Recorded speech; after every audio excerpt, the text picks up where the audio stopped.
에스겔 16장 1절부터 22절.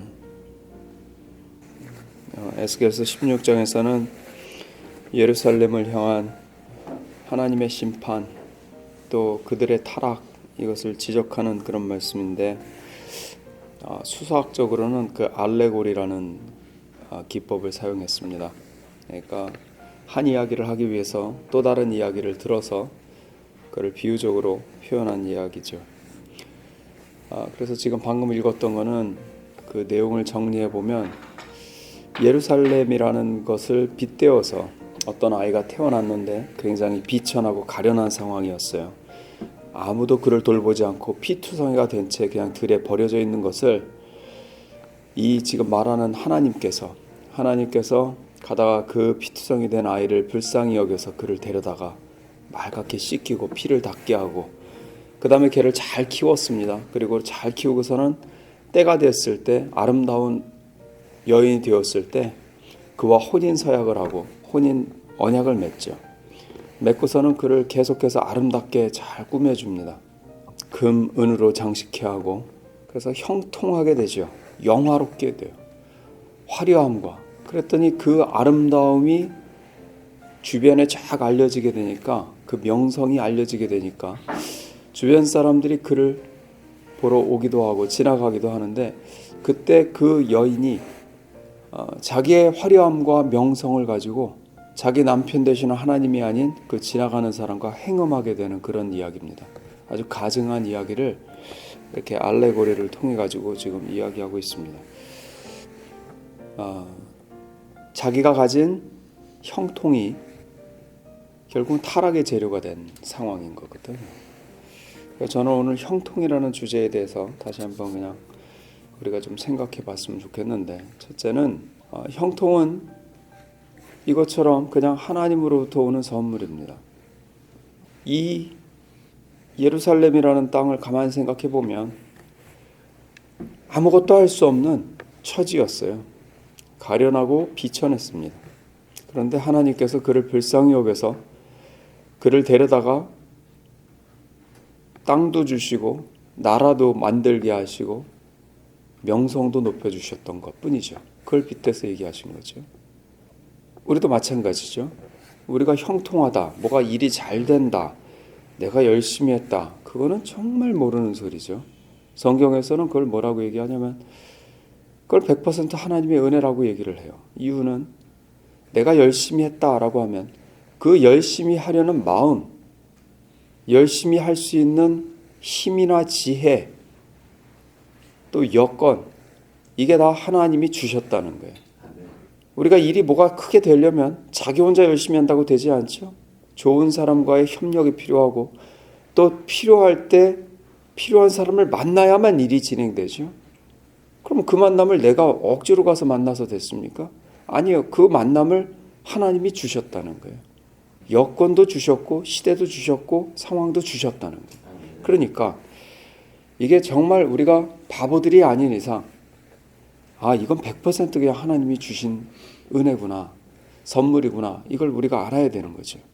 그래서 형통에 대해서 얘기를 할 때는 첫째는 이건 100% 그냥 하나님이 주신 선물이다, 이렇게 생각하시는 게 일단 필요해요. 그런데 이것을 자칫 잘못 알거나 배은망덕, 그러니까 은혜를 배반하고 내가 얻은 덕을 잊으면, 그러면 어떻게 되냐면 타락하게 되는 거죠.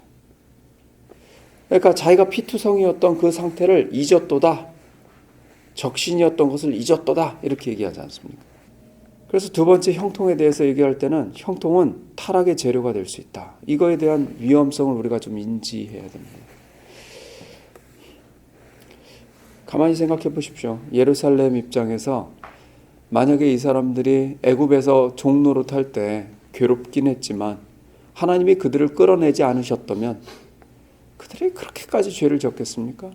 아니, 혹시 나와서 광야에서 훈련 받을 때 내가 하나님 앞에 범죄한 사실이 있긴 하지만 그 범죄한 내용은 가나안 땅에서 저질렀던 범죄와는 비교하지 못할 정도죠. 그만큼 덜 했죠. 가나안 땅에서의 그 범죄는 훨씬 컸죠. 비슷한 예로 우리 사울왕을 생각해 보시면, 사울왕이 왕이 되기 전에는 그래도 꽤 괜찮은 청년이었죠. 그가 겸손했죠. 남보다도 조건 좋았지만 겸손한 사람이었어요. 그런 사람이 왕이 되고 나니까 마음이 점차 변했고 결국 교만해지지 않았습니까? 그래서 우리도 가만히 보면 하나님 앞에 큰 범죄를 할 때 그 큰 범죄의 원동력이 뭔가 생각해 보면 아이러니하게도 하나님이 주셨던 형통이 그 재료가 돼서 그렇게 큰 범죄를 한다 이 말이에요. 사람이 가난하고 힘들 때는 할 수 있는 일이 별로 없잖아요. 그런데 그가 여건이 생기고 돈이 생기고 시간 이렇게 되니까 뭔가를 가지고 하나님을 배반하는 거죠. 이웃을 배반하는 거예요. 그런 상태로 되기가 좋다는 거예요. 형통이 타락의 재료가 되더라는 거죠. 따라서 형통에 대해서 결론적으로 드리고 싶은 말씀, 오늘 이 말씀을 기억할 건데 형통 자체를 목적으로 두지는 말라는 거예요. 형통을 목적으로 하면 반드시 넘어집니다. 그러지 말고 형통을 하나님과의 관계를 위한 재료로 사용하면 좋겠다는 거죠. 하나님이 내게 주신 거니까 이걸 두려워 떨며 이걸 가지고 어떻게 하면 내가 이 주신 분을 기쁘시게 할까? 또 이걸 가지고 내가 이 책임을 다할까? 이렇게 하라는 거예요. 그래서 형통은 타락의 재료로 쓸 것이 아니라 관계의 재료로 쓰자. 그 관계는 물론 좋은 관계, 하나님과의 관계, 하나님이 마땅히 쓰라고 하는 관계를 얘기하는 거죠. 그래서 여러분 우리도 가만히 사는데 보십시오. 우리 다 목적이 뭔가 보시라고요. 지금 다 세상적으로 성공하고 싶다고 계속 그러는 그걸 우리는 신앙의 이름으로 신앙적인 명목을 대가면서 내가 이렇게 복을 누려야 하나님께서 아니에요. 하나님이 누리려면 얼마든지 일은 금방 끔이세요. 그냥 성공하게 하시는 건 일도 아니에요. 하나님 앞에서는. 그런데 그렇게 하실 수도 있고 안 하실 수도 있단 말이에요. 안 하실 때 괜히 그거를 내가 억지로라도 막 꾸며가지고 일을 만들어가지고 뭘 해보겠다고 그렇게 하지 마시라고요. 괜히 내가 성공에 막 도취가 돼가지고 그렇게 하시다간 여러분 인생을 다 송두리째 잘못 쓰고 끝나지 않냐 이 말이에요. 그렇게 하다가 타락한단 말이에요. 그것이 이루어지기도 어렵지만 이루어진들 별것 없고 이루어졌다가는 타락해버린다 이 말이죠.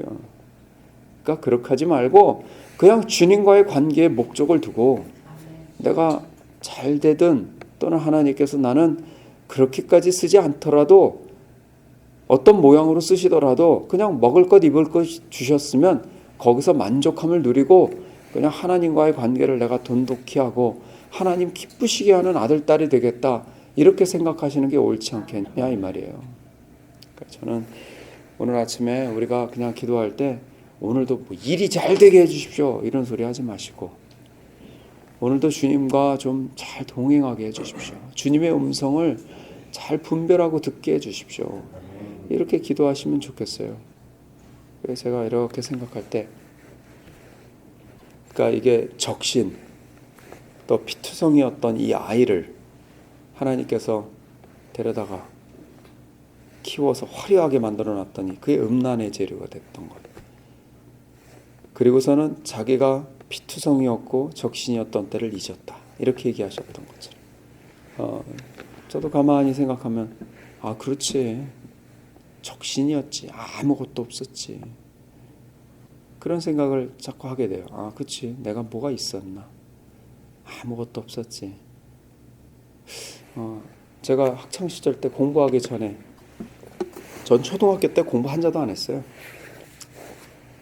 공부를 하라는 사람도 없었고 하는 방법도 몰랐고 할 이유도 몰랐고 하나도 안 하다가 중학교 들어가가지고 공부를 처음 시작하게 됐어요. 초등학교 6학년 때부터 약간씩 공부를 하면은 어머니가 좋아한다라는 걸 좀 느꼈고 그 중학교 1학년 때서부터 공부를 이렇게 하게 됐는데 그래서 저는 마음이 되게 순진한 아이였어요. 다 이렇게 뭘 어떻게 해야 될지 모르는 그런 아이였거든요. 다만 저희 부모님이 이렇게 저를 키워놓으신 게 그래서 그랬는지 시키는 건 정확하게 하고 이렇게 말을 잘 듣는 아이였어요. 그렇게 순진했던. 그래서 그랬는지 제가 예수님 만나고 나서는 하나님 그렇게 은혜를 주시더라고요. 은혜를 많이 경험했거든요. 제가 나중에 미국에 가서 이렇게 회개가 되었을 때 떠오르는 장면이 그런 장면이었어요. 난 되게 순진했던 애인데 얘가 어느샌가 공부에 미쳐가지고 공부해서 뭔가를 느꼈다라는 것 때문인지 그게 그냥 얘한테는 괴물의 재료가 돼서 그랬던 것. 잘못되는 재료가 됐던 것. 이게 막 떠오르면서 회개가 됐던 적이 있거든요. 목회적으로도 마찬가지일 것 같아요. 저는 뭐 성공을 누렸다 이렇게 얘기하기에는 뭐 굉장히 형편없어요. 근데 그렇게 형편없게 얘기를 하는 게 제 영혼에 도움이 되고, 그런데 그마저도 약간이라도 뭐가 있으면 제가 그게 저에게 굉장히 힘이 되고, 힘이 된다는 게 나쁜 의미의 힘이 되고 저에게는 잘못된 태도의 재료가 되더라고요. 그리고는 그것에 도취가 되기 시작하면 더 뭘 하려고 그러고 막 이런 마음이 오더라고요. 그러면 그거는 하나님이 주시는 사명은 아니에요. 그건 사명감이 아니고 세상 성공에 대한 욕심이에요.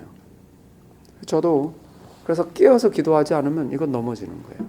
그냥 하나님과의 관계에 초점을 두고 하나님이 나를 받으시고 나를 붙드시고 나와 동행하시다가 내가 이 땅 떠날 때 잘했다 가자, 그러실 수 있는 삶을 살아야 되겠다, 이렇게 마음을 잡아야 저도 정상일 거예요. 이게 제 이제 앞으로 갈 방향인 것처럼 여러분도 저는 동일하게 그렇게 방향을 잘 잡으실 수 있기를 바랍니다. 오늘 말씀을 통해서 형통이란 그런 거지. 그래. 그러니까 그건 하나님이 주시면 주시는 거고 나를 꾸며주시는 것뿐이고 내가 그걸 가지고 미쳐서 날뛸 게 아니고, 여러분 그 조금이라도 형편이 폈을 때 돈 사용하는 거, 내가 가진 지위를 어떻게 쓰는 거 조심하십시오. 과하지 마십시오.